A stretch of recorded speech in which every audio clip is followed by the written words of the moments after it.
June 15th. Today's reading is entitled Sneezes. It comes from a passage in 2 Kings 4:34. Elijah turned away and walked back and forth in the room, and then got on the bed and stretched out on him once more. The boy sneezed 7 times and opened his eyes. We live in a world of those who identify as Christians but show no evidence that validates their claim. They say they have spiritual life, but there is no proof of life. Their profession and practice do not coincide. On the other hand, genuine believers verify their belief by their behavior. Those who know Christ live like Christ. Those who come to faith in Christ exhibit faith in Christ. They are authenticated by their actions. As Jesus said, you'll recognize them by their fruit. Matthew 7:21. Their spiritual practice shows proof of spiritual life. Our text tells a tragic story that emerges in triumph. Elisha was one of God's prophets at this time. He would often travel through the same communities as he ministered to the people. A woman would frequently give him food as he would pass through their town. Later, she and her husband made a small room above their home so Elijah could rest on his journey. He was determined to help her for her hospitality.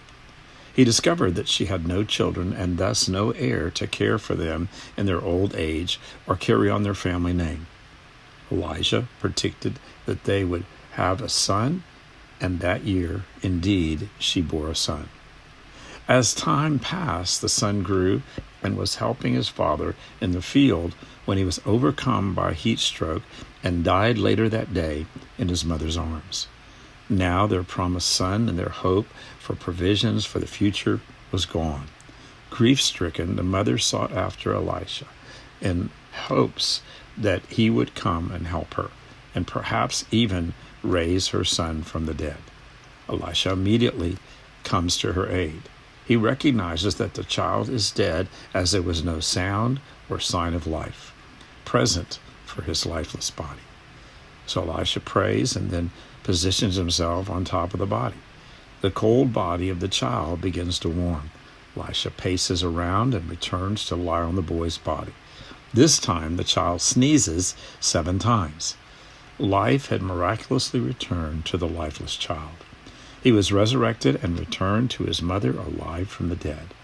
The signs of his life were the 7 sneezes.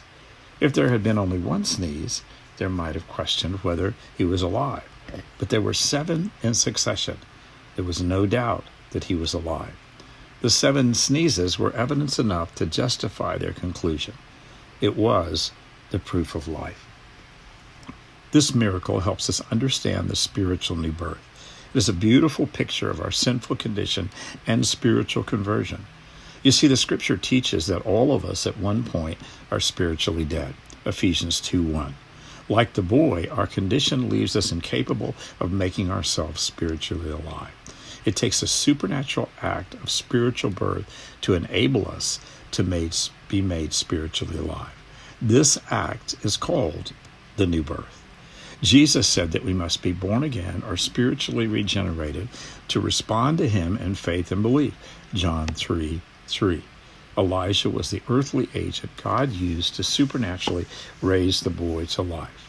God uses his Spirit to bring spiritual generation to sinful souls. John 3:5. This story also helps us to see necessity of identifying signs of spiritual life for all those who identify with Christ.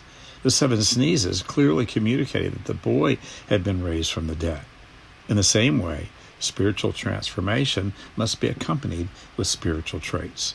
Those who put their faith in Christ must produce evidence of their faith.